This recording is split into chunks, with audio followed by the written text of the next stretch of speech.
আমি বলতে কত জানো? আমি বলতে কত জানো? ঠিক বল।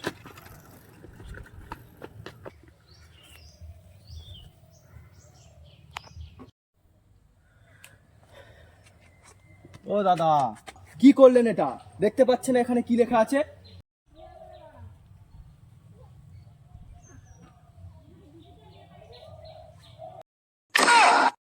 এই মরেছে, দেখা তো হলো না। এবার যদি বলি ভুল হয়েছে তাহলে ফাইন করবে। না, একটু অভিনয় করি। এখানে কি লেখা আছে পড়তে পাচ্ছেন না? এখানে লেখা আছে, এখানে প্রস্রাব করিবেন না, করিলে 500 টাকা জরিমানা করা হইবে। আচ্ছা আচ্ছা, যান যান। দাদা এই ঠিকানাটা বলবেন? দেখি। ও এটা ওই তো সোজা গিয়ে বা বা বা না ই নয়। না মানে ঠিকানা আর কি ঠিকানা